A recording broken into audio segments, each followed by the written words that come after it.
अस्सलाम वालेकुम my dear student. आज के लेक्चर में हम सीखेंगे साइनोवियल जॉइंट और उसके डिफरेंट टाइप्स। जैसे कि हमने प्रीवियस लेक्चर में पढ़ा था कि जॉइंट के 3 टाइप्स होते हैं, 3 अकसाम होते हैं, फाइब्रस जॉइंट, कार्टिलेजिनस जॉइंट और तीसरा जो आज का हमारा लेक्चर है साइनोवियल जॉइंट। अगर ईटा में एमसीक्यू आ जाए कि तीनों जॉइंट में सबसे फ्लेक्सिबल जॉइंट कौन सा है, साइनोवियल जॉइंट। तीनों जॉइंट में फ्रीली मूवेबल जॉइंट कौन सा है, साइनोवियल जॉइंट। साइनोवियल जॉइंट में जो इतनी फ्लेक्सिबिलिटी है तो ये क्यों है, लेट्स स्टार्ट। मिसाल के तौर पे माय डियर स्टूडेंट, यहां पर मैंने 2 एडजेसेंट बोन्स दिए हैं। एक बोन है अपर और एक है लोअर। ये मेरे पास 2 बोन है। लेकिन अगर आप लोग इन दोनों बोन्स को देखें ना तो इन दोनों बोन्स के एंड में आप लोगों को कार्टिलेज नजर आएगा, जिसको मैंने ग्रीन कलर से आइडेंटिफाई किया है, दिस वन। जहां पे साइनोवियल जॉइंट होता है वहां पर बोन के एंड में हमेशा होगा हाइलेन कार्टिलेज। कौन सा कार्टिलेज? तो यहां पर मैं लिख लूंगा कि ये मेरे साथ बोन के एंड में है हाइलेन कार्टिलेज, हाइलेन कार्टिलेज। लेकिन साइनोवियल जॉइंट जहां पर होता है वहां पर एक बात तो यह है ना कि बोन के एंड में कार्टिलेज भी होगा, लेकिन दोनों बोन के बीच में थोड़ा सा फासला भी होगा। और इन दोनों बोन के बीच में ये जो फासला है, ये जो गैप है, this gap is actually called synovial cavity. और इसी साइनोवियल कैविटी के अंदर फ्लूइड होता है, ये फ्लूइड फिल्ड कैविटी है, and this fluid filled cavity is called synovial cavity. और इस कैविटी के अंदर जो फ्लूइड है, इस फ्लूइड को हम नाम देते हैं साइनोवियल फ्लूइड। थोड़ा सा अपना अक्ल यूज करें ना, यहां पे लचक क्यों बहुत ज्यादा है इस जॉइंट में। नंबर 1, बोन के एंड में कार्टिलेज है, इधर भी है इधर भी है, and the name of this cartilage is called hyaline cartilage. दूसरा रीजन यह है कि दोनों बोन एक दूसरे से सेपरेटेड है, दोनों बोन के बीच में एक गैप है, और ये जो गैप है ये एक कैविटी को जाहिर करती है, that is called synovial cavity, जो एक फ्लूइड से फिल्ड होती है, और इस फ्लूइड को हम नाम देते हैं साइनोवियल फ्लूइड। तो याद रखिए, कार्टिलेज और फिर फ्लूइड, ये दोनों मिलकर इस जॉइंट को बहुत ज्यादा लुब्रिकेट करता है, हड्डियों में फ्रैक्शन इतना ज्यादा कम करता है। तभी इसी साइनोवियल जॉइंट में जो बोन्स होते हैं ये फ्रीली मूवेबल होंगे, इसके हरकत में कोई रिस्ट्रिक्शन आप लोगों को नहीं मिलेगी। तब हम बोलते हैं कि साइनोवियल जॉइंट ऐसा जॉइंट होता है जहां पे बोन्स फ्रीली मूवमेंट करता है। आप लोग देखें, मैंने लिखा भी है, those joint in which bones are separated by a fluid filled cavity. ऐसा जॉइंट जहां पे दो बोन एक दूसरे से सेपरेटेड होते हैं एक गैप से, और जिस गैप से या दोनों बोन के बीच में जो गैप होता है या जो फ्लूइड फिल्ड कैविटी की वजह से दोनों बोन एक दूसरे से सेपरेटेड है, the name of this fluid filled cavity is called synovial cavity. इसी साइनोवियल कैविटी की वजह से इन बोन को इतनी फ्लेक्सिबिलिटी मिल जाती है, फ्रैक्शन इस हद तक गिर जाता है कि ये बोन जो है ये फ्रीली मूवेबल है। तभी इधर मैंने लिखा है कि all synovial joint are freely movable joint. इस स्टेटमेंट से आप लोग ये मीनिंग लेंगे कि आपकी बॉडी में जहां जहां पर भी साइनोवियल जॉइंट्स होंगे वहां पर बोन फ्रीली मूवमेंट करेंगे। मिसाल के तौर पे एल्बो जॉइंट, एल्बो जॉइंट ये है, अब ये एल्बो जॉइंट है, और ये एल्बो जॉइंट साइनोवियल जॉइंट का एक टाइप है। तो आप लोग देखिए जी, इस जॉइंट की वजह से देखिए मैं आर्म्स बिल्कुल फ्रीली, मैं आर्म्स को बिल्कुल फ्रीली मूवमेंट दे सकता हूं, मेरे आर्म के मूवमेंट में कोई रिस्ट्रिक्शन, कोई बैरियर काज नहीं होता। ऐसे यहां पर आप लोग देखिए जी, shoulder joint, shoulder joint is the second example of synovial joint. तो आप देखिए, शोल्डर जॉइंट की वजह से मैं पूरे हाथ को, पूरे आर्म को मैं फ्रीली मूव करता हूं, ऊपर नीचे, ऐसे वैसे, ऐसे ऐसे। ये साइनोवियल जॉइंट की खासियत है कि जहां पे साइनोवियल जॉइंट होगा वहां पर बोन के एंड में कार्टिलेज के साथ साथ दोनों बोन के बीच में एक कैविटी होती है जिसको साइनोवियल कैविटी का नाम हम देते हैं, जो एक फ्लूइड से फिल्ड होती है जिसको साइनोवियल फ्लूइड का नाम हम देते हैं। और ये साइनोवियल फ्लूइड ये कुछ लुब्रिकेटिंग केमिकल पे कंपोस्ट होता है। मिसाल के तौर पे ये जो आप लोगों को डॉट नजर आता है ना, आप यू इमेजिन करें कि ये फ्लूइड है, that is called synovial fluid. और इस फ्लूइड के अंदर कुछ इंपॉर्टेंट केमिकल है, जैसे कि नंबर 1 लुब्रिसिन केमिकल, मैं लिखता हूं lubricin chemical, acid. Second one is called hyaluronic acid, hyaluronic acid. तो ये फ्लूइड बहुत स्लिपरी फ्लूइड है, तब ये बोन के सरफेस को बड़ा स्लिपरी बनाता है ताकि बोन इजीली फ्रीली मूव कर सके। साइनोवियल फ्लूइड क्यों इतना स्लिपरी है? उसका वजह यह है कि इसके अंदर बहुत इंपॉर्टेंट केमिकल्स होते हैं, जैसे कि lubricin and hyaluronic acid. Understand जी? नाउ माय डियर्स, अब इधर आप लोग देखें, ये जो आप लोगों को बीच में साइनोवियल कैविटी नजर आ रही है, जिस कैविटी की वजह से दो बोन एक दूसरे से सेपरेट है, आपके दिमाग में एक क्वेश्चन अराइज होगा कि सर, आपने तो ये बोला था कि जॉइंट दो बोन को आपस में अटैच करता है, तो सर अगर दोनों बोन एक दूसरे से गैप में है और इनके दरमियान अगर साइनोवियल कैविटी मौजूद है, तो फिर कैसे ये दोनों बोन एक दूसरे के साथ अटैच होते हैं? तो आप लोग साइड पर नहीं देखते हैं, साइड पर इधर भी आपको दो लेयर नजर आ रहे हैं और इस साइड पर भी आप लोगों को दो लेयर नजर आ रहे हैं। इस साइड पर ये आउटर लेयर है तो इस साइड पर ये आउटर लेयर है, इस साइड पर अगर ये इनर लेयर है तो इस साइड पर ये भी इनर लेयर है। अब ये जो आउटर लेयर है इसको हम कहते हैं फाइब्रस कैप्सूल, या इसका दूसरा नाम है लिगामेंट लेयर। और ये जो फाइब्रस कैप्सूल है ये इतना मजबूत होता है क्योंकि इसके अंदर कोलेजन प्रोटीन्स होते हैं, और इसी आउटर लेयर जिसका नाम है फाइब्रस कैप्सूल, इसकी वजह से दोनों बोन एक दूसरे के साथ टाइटली अटैच भी होते हैं और ये साइनोवियल जॉइंट को सपोर्ट एंड प्रोटेक्शन भी देती है। जबकि इनर लेयर का नाम है साइनोवियल मेम्ब्रेन। आप लोग देखिए, साइनोवियल कैविटी किस लेयर के साथ नजदीक है? Inner layer. तो इनर लेयर ही साइनोवियल कैविटी के अंदर साइनोवियल फ्लूइड को सिक्रीट करता है। तो आउटर लेयर का काम है साइनोवियल जॉइंट को सपोर्ट देना, स्ट्रेंथ देना, प्रोटेक्शन देना, दोनों एडजेसेंट बोन को टाइटली एक दूसरे के साथ अटैच रखना। जबकि इनर लेयर का काम है इसी साइनोवियल कैविटी के अंदर साइनोवियल फ्लूइड को सिक्रीट करना। अंडरस्टैंड जी? सर ये जो इनर लेयर है इसमें ऐसे कौन सी फंक्शनल सेल्स होते हैं जिस फंक्शनल सेल्स की वजह से साइनोवियल कैविटी में साइनोवियल फ्लूइड सिक्रीट होता है? तो इनर लेयर के अंदर कुछ खास किस्म के सेल्स होते हैं जिसको हम नाम देते हैं साइनोवियोसाइट्स, और इस इनर लेयर का नाम है साइनोवियल मेम्ब्रेन। नाम इसलिए क्योंकि हमने ये दिया है क्योंकि इसी नाम से हमें ये फंक्शन जाहिर होता है कि साइनोवियल मेम्ब्रेन ये साइनोवियल कैविटी के अंदर साइनोवियल फ्लूइड की सिक्रीशन में इन्वॉल्व होता है। अंडरस्टैंड जी? यहां तक किस किस को आई समझ? शाबाश, वेरी गुड, जबरदस्त। अब हम आते हैं, आपकी बुक में साइनोवियल जॉइंट के दो मेन टाइप्स एक्सप्लेन किए गए हैं, एक हिंज जॉइंट और एक बार इन सॉकेट जॉइंट। ये मैं आपको ऐसे ऐसे बहुत ही सिंपलेस्ट वे में आप लोगों को टीच करूंगा इंशाल्लाह। ये जो हिंज है ना, ये हिंज जॉइंट का कंसेप्ट कहां से आया है? हिंज से। दरवाजे में ये जो दरमियान में जो हिंज लगा हुआ है, यहां से हिंज जॉइंट का कॉन्सेप्ट हमने उठाया है, क्योंकि इसी हिंज की वजह से आप डोर को ओपन भी करते हैं और बंद भी करते हैं। लेकिन एक बात बड़े गौर से सुने, दरवाजे के अंदर जो हिंज होता है, जिस हिंज की वजह से आप डोर को ओपन इनक्लोज करते हैं, तो आप एक ही प्लेन में इसको ओपन इनक्लोज करते हैं। मिसाल के तौर पे जिस डायरेक्शन में आपने डोर को ओपन किया उसी ही डायरेक्शन में आपने बंद भी कर, प्लेन चेंज नहीं होगा। तब हम बोलते हैं कि हिंज जॉइंट साइनोवियल जॉइंट का एक ऐसा टाइप है जिसमें बोन फ्रीली मूवमेंट करते हैं लेकिन एक प्लेन में। जैसे कि दरवाजे का जो हिंज है उसकी वजह से डोर एक प्लेन में मूवमेंट करता है, ऐसे जहां पर आप लोगों का हिंज जॉइंट होता है तो हिंज जॉइंट की वजह से बोन तो फ्रीली मूवमेंट करेंगे क्योंकि hinge joint is a type of synovial joint.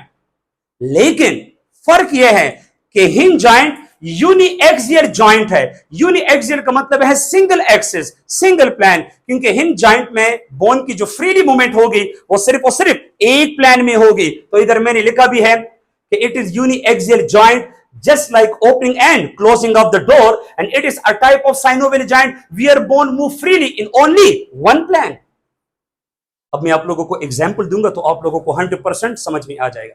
यहां पर मैंने हिंज जॉइंट के दो एग्जाम्पल दिए हैं, एक एल्बो जॉइंट और एक नी जॉइंट। एल्बो जॉइंट ये है एल्बो और नी जॉइंट इधर होता है। अब मेरी बात बड़े होश से सुने, ये जरा प्लीज पकड़े। अब देखिए, ये जो एल्बो जॉइंट है तो ये हिंज जॉइंट है, और हिंज जॉइंट साइनोवियल जॉइंट का एक किस्म है। और मैंने क्या कहा कि हिंज जॉइंट की वजह से बोन की फ्रीली मूवमेंट होगी ओनली वन प्लेन।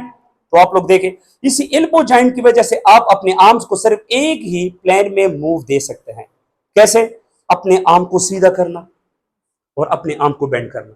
ना आप आम इस तरफ ला सकते हैं ना उस तरफ ला सकते हैं, और अगर लाया तो ये फिर अलग हो जाएगा, टूट जाएगा। तो आप लोग देखें, only one plan, only one plan. आप मेरे हाथ को देखिए प्लीज, ऊपर ना देखिए, आप मेरे हाथ को देखिए। ये मेरे हाथ की जो मूवमेंट है ना, ये फ्रीली है या पार्शियली है, और कितने प्लेन में है? वन प्लेन में है। यहां पर जो एल्बो जॉइंट है, it is the type of hinge joint. अब मेरी बात बड़े होश से सुनिए, जब आप हिंज जॉइंट की वजह से, जिसका नाम है एल्बो जॉइंट, जब आप इस एल्बो जॉइंट की वजह से जब आप इस आर्म को एक प्लेन में मूवमेंट देते हैं ना, तो एक प्लेन में दो किस्म के डायरेक्शंस हम देखते हैं। एक plane is equal to two direction. जब आप लोग अपने आर्म को बेंड करते हैं, इसको हम नाम देते हैं फ्लेक्शन। देखिए, elbow joint cause the flexion. Flexion mean bending of arm, और फिर आप इसी एल्बो जॉइंट की वजह से अपने आर्म को स्ट्रेट करते हैं। This is called extension, mean straightening of arm. तो प्लीज कंफ्यूज ना हो जाए।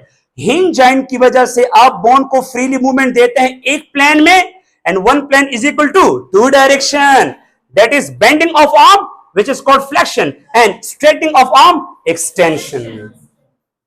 यहां तक किस किस को आई समझ? शाबाश, उसम चिन्ह गए अलुगान खरसरा। अब मैं आपको एक और इंपॉर्टेंट कॉन्सेप्ट देता हूं, इधर जरा आइए। जहां पर हिंज जॉइंट होगा, जैसे कि एल्बो है, तो यहां पर कैसे बोन एक दूसरे के साथ अटैच होते हैं? अब मेरी बात बड़े गौर से सुनिए माय डियर स्टूडेंट। मिसाल के तौर पे अगर हम देखें तो हमारे अपर आर्म में एक बोन है जिसको हम नाम देते हैं ह्यूमरस बोन। कौन सा? Humerus bone. और आपका जो लोअर आर्म है, इसमें दो बोन है, जैसे कि these are the lower arm bone. एक बोन का नाम अल्लाह है और दूसरे का नाम रेडियस है। जहां पर हिंज जॉइंट होता है, जैसे कि इधर एल्बो है, तो वहां पर एक बोन का सरफेस होगा कनकेव, और इस बोन के साथ जो दूसरा बोन अटैच होता है उसका सरफेस क्या होगा? कन्वेक्स। जैसे कि आप लोग देखिए, ये जो ह्यूमरस बोन का जो सरफेस बाहर की तरफ मुड़ा हुआ है ना, तो ये कौन सा सरफेस हुआ? कन्वेक्स। जबकि अल्ना और रेडियस बोन के सरफेस को आप देखें तो ये अंदर की तरफ फोल्ड हुए है। तो रेडियस और अल्ना बोन के जो सरफेस है तो ये कनकेव है, और जो ह्यूमरस बोन का आउटर मोस्ट सरफेस है तो ये कन्वेक्स है। तो जहां पर हिंज जॉइंट होता है, तो उधर जब दो बोन आपस में मिलते हैं ना, तो एक बोन का कन्वेक्स सरफेस और दूसरे बोन का कनकेव सरफेस हिंज की तरह एक दूसरे के साथ फिट होंगे। अंडरस्टैंड जी? अब हम आते हैं जी second type, that is called ball and socket joint. अब बॉल एंड सॉकेट का मतलब क्या है? जब मैं आप लोगों को ये एग्जांपल एक्सप्लेन करूं तो आप लोग कहेंगे कि सर ये तो बिल्कुल हलवा हो गया। बॉल एंड सॉकेट जॉइंट जो है, इसको मैंने मोर फ्लेक्सिबल क्यों लिखा है? अगर ईटा में एमसीक्यू आ जाए कि hinge joint and ball and socket joint दोनों फ्रीली मूवेबल जॉइंट है, लेकिन दोनों में सबसे ज्यादा flexible ball and socket joint है। क्योंकि हिंज जॉइंट बोन को मूवमेंट देते हैं एक प्लेन में, जबकि बॉल एंड सॉकेट जॉइंट जहां पर होता है वहां पे बोन्स फ्रीली मूवमेंट करते हैं मोर देन टू प्लेन में। जैसे कि इधर मैंने लिखे हैं 3 प्लेन्स, तो ये 2 से ज्यादा हो गए ना। जैसे कि नंबर 1 है flexion and extension, second plane is called abduction and adduction, and third is called circumduction. आप लोगों को मेरी बात की आ रही है समझ? तो इट मीन कि जहां पे एक साइनोवियल जॉइंट 2 से ज्यादा प्लेन में बोन को फ्रीली मूवमेंट देते हैं, तो यार सबसे ज्यादा फ्लेक्सिबिलिटी इधर ही होगी। बताए, hinge and ball and socket joint में मोर फ्लेक्सिबल और इलास्टिक जॉइंट कौन सा है? It is a type of synovial joint in which bone move freely in more than 2 plane, तभी इसको हम नाम देते हैं multi axial. Multi mean more than 2, और इसके लिए मैं 2 से ज्यादा प्लेन एक्सप्लेन करूंगा उस बोर्ड पे। यहां पर देखिए मैंने लिए है 3 प्लेन, तो ये 2 से ज्यादा हो गए, तब बॉल एंड सॉकेट जॉइंट को हम मल्टी एक्सियल जॉइंट कहते हैं। मिसाल के तौर पे, अब मेरी बात बड़े गौर से सुने, मैं आप लोगों को एक एग्जांपल देता हूं। हालांकि shoulder and hip joint, shoulder joint and hip joint, so these are the example of ball and socket joint, and elbow and knee joint are the example of hinge joint. अब मैं shoulder और hip से आप लोगों को hip joint का एक example देता हूं। देखिए माय डियर स्टूडेंट, आप लोगों के हिप रीजन के अंदर एक हिप बोन होता है, ये वाला बोन जो आप लोग, ये हिप बोन्स है। इस हिप बोन्स को हम पेल्विक गर्डल बोन्स भी कहते हैं, इसको कॉक्सल बोन भी हम बोलते हैं। आप लोग देखिए, ये जो बोन है हिप बोन, इस हिप बोन के अंदर एक कैविटी होती है, सुराख सा होता है। यहां पर आप लोग देखते हैं, इधर आप लोगों को एक कैविटी नजर आ रही है, जिस कैविटी में फीमर बोन का हेड फिट है। तो माय डियर स्टूडेंट, इस हिप बोन के अंदर जो कैविटी है, इस कैविटी को हम कहते हैं एसिटाबुलम कैविटी। और ये जो एसिटाबुलम कैविटी है, ये सॉकेट की तरह रोल अदा करता है।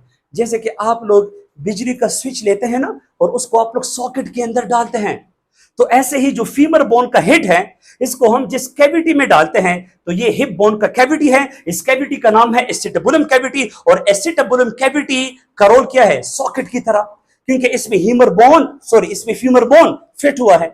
सर सॉकेट तो हम समझ गए कि सॉकेट का मतलब है बोन के अंदर एक कैविटी जिसके अंदर दूसरा बोन फिट होता है। लेकिन सर बाल का क्या मतलब है? बाल का मतलब है कि ये जो फीमर बोन है, तो इसका हेड फिट है ना, तो इसका हेड बिल्कुल राउंड बाल की तरह गोल है।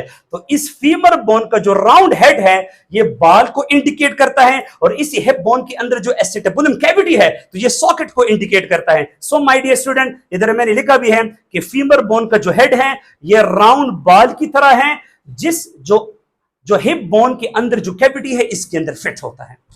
इट मीन कि जहां पे बाल एंड सॉकेट जॉइंट होगा, तो उधर एक बोन का सॉकेट लेंगे, कैविटी लेंगे, जबकि दूसरा बोन का जो हेड है, उसको हम बाल लेंगे। तो ये आएगा हेड, जो बाल ऑफ द बोन है, ये दूसरे बोन की कैविटी के अंदर फिट होगा। जैसे कि हिप बोन के अंदर जो मैंने कैविटी लिया है, आप सब इज्तिमाई तौर पर शाबाश मुझे उस कैविटी का नाम बताएं, एसिटाबुलम कैविटी। और फीमर बोन का जो हेड है, तो वो कैसा है? गोल है ना, तो ये किस चीज को इंडिकेट करता है? यस। तो बाल मीन के round head of the femur bone, socket mean fit है in the acetabulum cavity of the hip bone, pelvic bone. यहां तक किस किस को आई समझ? शाबाश। अभी मैंने आप लोगों को थोड़ा सा वक्त पहले कहा कि जो बाल एंड सॉकेट जॉइंट है, तो ये मल्टी एक्सियल जॉइंट है। यहां पे बोन की फ्रीली मूवमेंट होगी 2 से ज्यादा प्लेन में। तो वो 2 से ज्यादा प्लेन कौन से हैं? ये है my dear student, plane movement in ball and socket joint. अब बाल एंड सॉकेट जॉइंट के उधर मैंने 2 एग्जांपल लिए हैं, एक शोल्डर जॉइंट और एक हिप जॉइंट। लेकिन मैं शोल्डर जॉइंट लेता हूं, क्योंकि यहां पर मैं थोड़ा सा प्रैक्टिकली मूवमेंट करूंगा, थोड़ा सा मैं एक्टिंग। तो एक्टिंग के लिए शोल्डर जॉइंट सब लोगों को नजर आ रहा है। अब देखिए, shoulder joint is the example of बाल एंड सॉकेट जॉइंट। तो आप लोग देखिए, मैं आप लोगों को बोलता हूं ना कि यहां पर शोल्डर जॉइंट की वजह से मैं यहां पर बोन्स को 3 डिफरेंट प्लेन्स में मूवमेंट दूंगा। अब लोग देखिए, ये मार्कर्स है। Number 1, flexion and extension.